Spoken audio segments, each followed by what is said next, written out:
This is Tailgate Talk, presented by Tarpon Blue. Let's take a ride.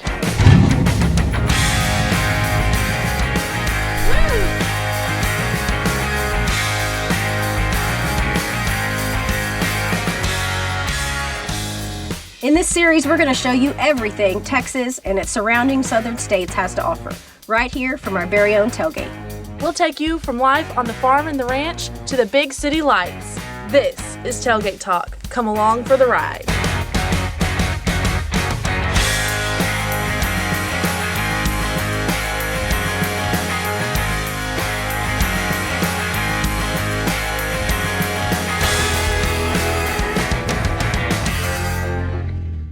Hi, I'm Darla Wallace, and this is Clint Rutledge, and we want to thank you for being on this week's episode of Tailgate Talk.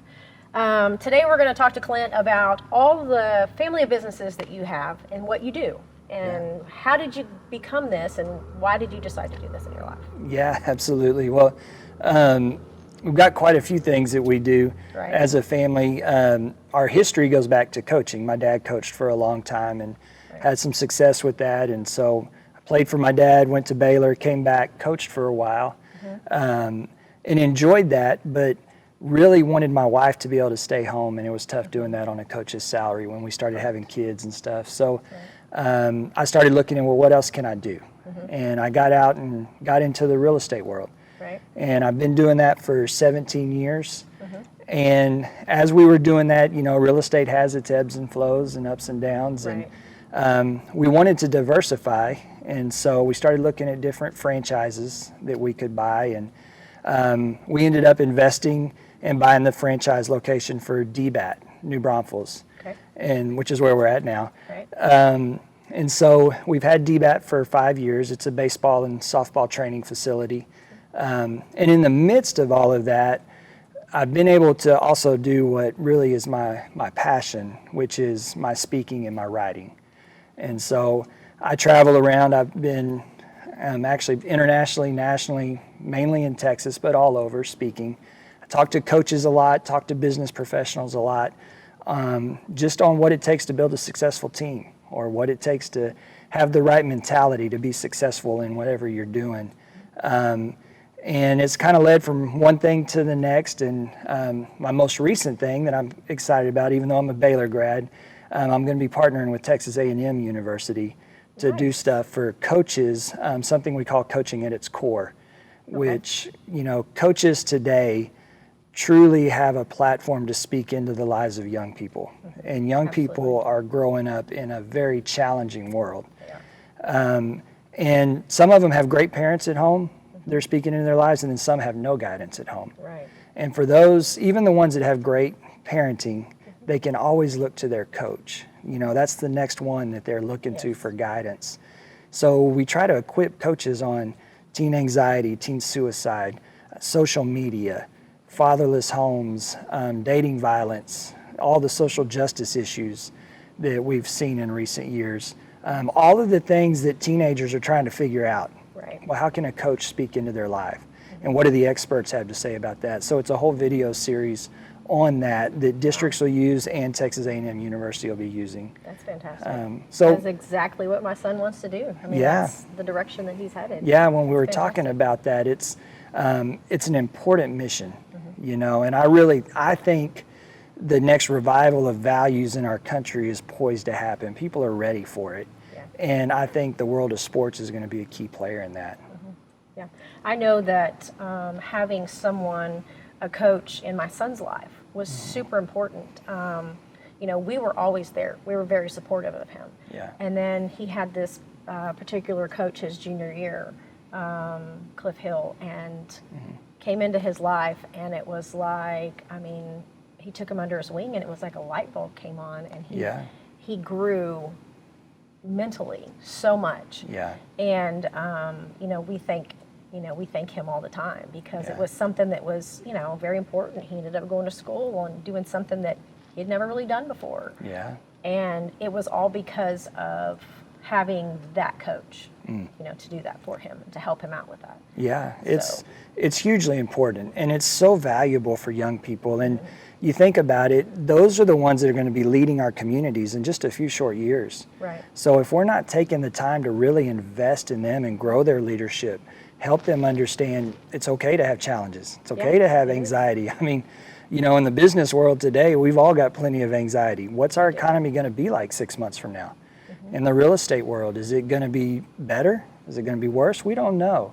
But when you learn how to take it one day at a time and be productive, and sports teaches that, coaches that can apply the dots or connect the dots between sports and life really make a difference, and they're affecting the future of our country. Yeah. I know that sounds a little idealistic. No, it's true though. They really are. My son was actually, and I keep going back to him. I'm no, proud that's of him. great. It's okay. Sure, you should be. Right?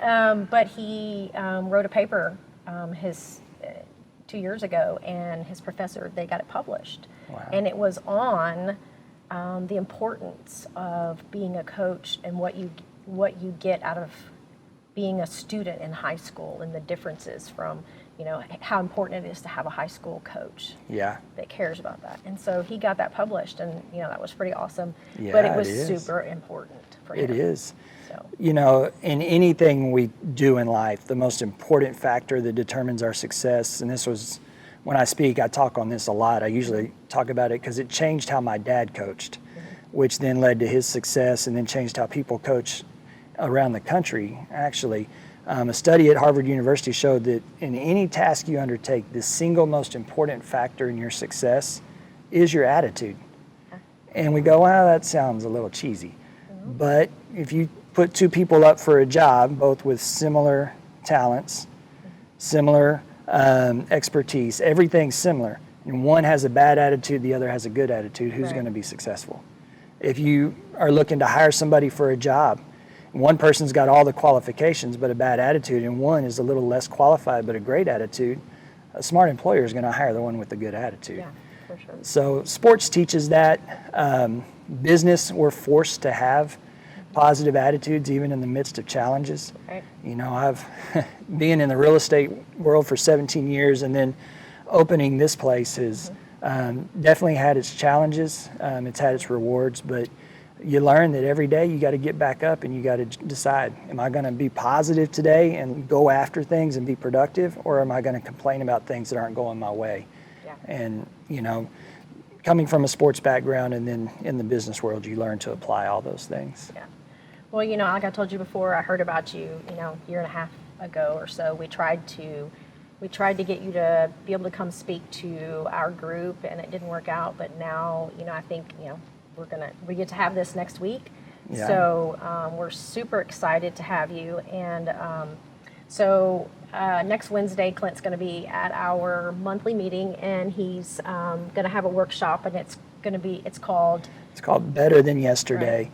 And it's around 4 principles that decrease your stress and increase your productivity. So we can't live in the past, and we can't live in the future. We can only live today. And so the key to building success in a good market, bad market, great economy, bad economy, is stacking productive days on top of another. When you can do that, you're going to build something successful. Well, how do you do that? How do you make sure you have a productive day? Well, in the best-selling book in the history of mankind, there's a formula called the formula for progress that my dad used to teach his players, and I learned real quick when I got in the business world it applies to that too. And this formula for progress is found in the book of Philippians, and very few people know it exists, but those 4 principles are in that formula for progress, and that's what we'll be going over in the Better Than Yesterday seminar. Nice. Well, thank you again. Yeah. We want to thank you for being on this week's episode of Tailgate Talk. Please follow us on Facebook. We still have spots available for this workshop next Wednesday, the 18th, 9 a.m. at the New Braunfels Civic Center. We have an Eventbrite, and so you can find that on our website. You can find it on our Facebook, social media, Tarpon Blue. So we thank you again. Yeah, thanks for having me. We'll see you next time on Tailgate Talk. Thanks for tuning in today, and thank you to our guests for sharing their story. Be sure to follow us on Facebook and Instagram, and subscribe to our YouTube channel. We'll see you next time on Tailgate Talk. We'll tell you things you might not know. Just stay a while, we'll make you feel at home at the Tailgate Talk.